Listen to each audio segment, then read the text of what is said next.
स्वागत है आपका न्यूज 360 डिग्री में। मैं हूं मेराज अहमद और आप देख रहे हैं देश का विश्वसनीय न्यूज चैनल। पंचायत चुनाव की सरगर्मी को लेकर के अलग अलग क्षेत्रों का मैं ग्राउंड रिपोर्ट दिखा रहा हूं।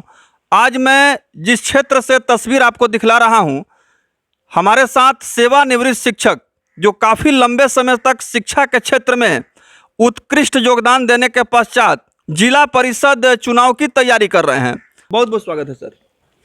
मेरे प्रिय जलालपुर भाग 1 के जनता जनार्दन, मैं रामनवमी और बाबा साहब भीमराव अम्बेडकर जयंती के अवसर पर आप सबों को शुभकामनाएं देता हूं।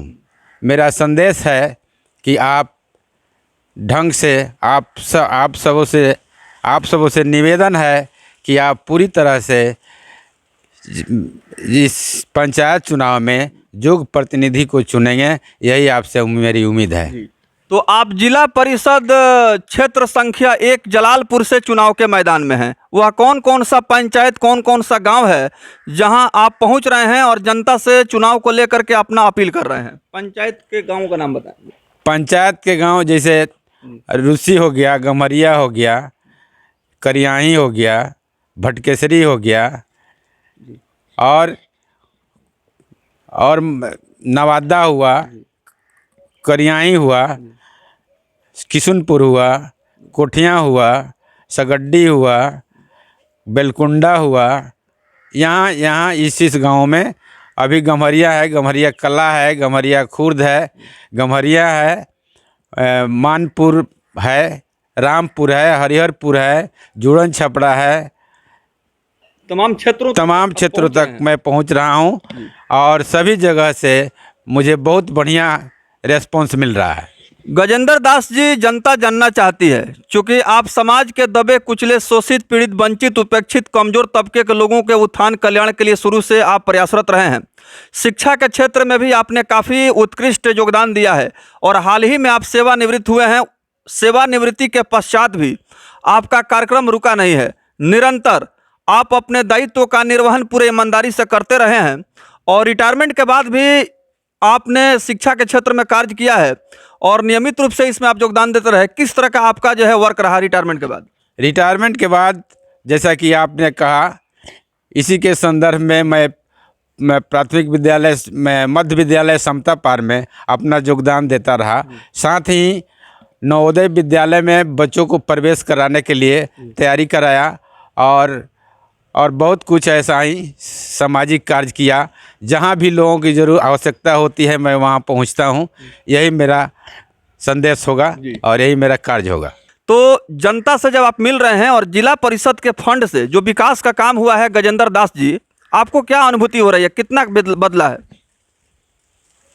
उस फंड से तो मुझे काम हुआ है ऐसा नहीं लगता है, बहुत कम काम हुआ है और मुझे जनता इसके योग्य समझ रही है और मैं उनकी जैसा कि सूझ है उनकी, उस पर मैं तत्पर तन मन धन से उतरने का प्रयास कर रहा हूं। तो गजेंद्र दास की शैक्षणिक योग्यता मैं बतलाना चाहूँगा कि MA BEd इन्होंने किया है और MA BEd प्रत्याशी मुझे लगता है, जहां तक हमारा मीडिया का सर्वेक्षण है, ये प्रथम कैंडिडेट हैं जो चुनाव के मैदान में इतने हाईली क्वालिफाइड और हाईली इंटेलेक्चुअल हैं और हाईली एक्सपीरियंस होल्डर कैंडिडेट हैं। क्षेत्र की जनता बदलाव चाहती है, जो हमारा सर्वेक्षण बतला रहा है। और यहाँ की जनता से क्या आप अपील करेंगे विकास के मुद्दे पर? जनता से मैं विकास के मुद्दे पर यही अपील करूँगा कि धैर्य से आप रहिए, मैं आऊँगा। उसके बाद जितने बच्चे हुए, पीछे छूटे हुए कार्य है, उसको संपन्न कराने का प्रयास करूंगा। यही मेरा संदेश होगा। एक सवाल ये भी है कि क्षेत्र में घूमने के बाद ऐसा प्रतीत हो रहा है कि जिला परिषद जनप्रतिनिधि का जो दायित्व है, कर्तव्य है और उनका जो अधिकार क्षेत्र है, बहुत सारे प्रत्याशी जनप्रतिनिधि तो निर्वाचित हो गए, उनको अपने दायित्व का एहसास नहीं है कि जिला परिषद का फंड कितना है, कौन कौन सा अधिकार है। और आप विद्वान व्यक्ति हैं, क्या एक मैसेज जाएगा चुनाव जीतने के बाद कि जिला परिषद होता क्या है? जिला परिषद जिला के स्तरीय एक संसदन होता है जिसमें हमारे ज़िले में 47 उम्मीदवार प्रतिनिधि होंगे। यह पूरे ज़िले का सर्वांगीण विकास से संबंधित होता है और इसी संबंधित विकास के कड़ी में मैं भी जुड़ रहा हूँ। चलते चलते एक सवाल ये भी कि आपके क्षेत्र में जो विकास का काम हुआ है, जनता का ओपिनियन हम लोगों ने लिया है, और आप पर जनता क्यों भरोसा करे, क्यों विश्वास करे, और इसके लिए कुछ अपील करना चाहेंगे क्या? चूँकि जनता जानती है कि यह एक ऐसे मेरा बैकग्राउंड समझकर कि ये क्या किए हैं पहले, तो जनता मुझसे बहुत उम्मीद करती है और जनता के उम्मीद पर मैं खड़ा उतरूंगा। कब से कब तक आप शिक्षक रहे, इसके बारे में बतला दें, और किस विद्यालय में आपकी पोस्टिंग हुई और कहाँ से रिटायरमेंट हुआ? जी, मैं 10 दिसंबर 1980 को ज्वाइनिंग हुआ मेरा, और मैं 28 फरवरी 2018 को रिटायर हुआ। कहाँ से आप सेवानिवृत्त हुए सर? मैं मध्य विद्यालय दाऊदपुर सिसवा से रिटायर हुआ।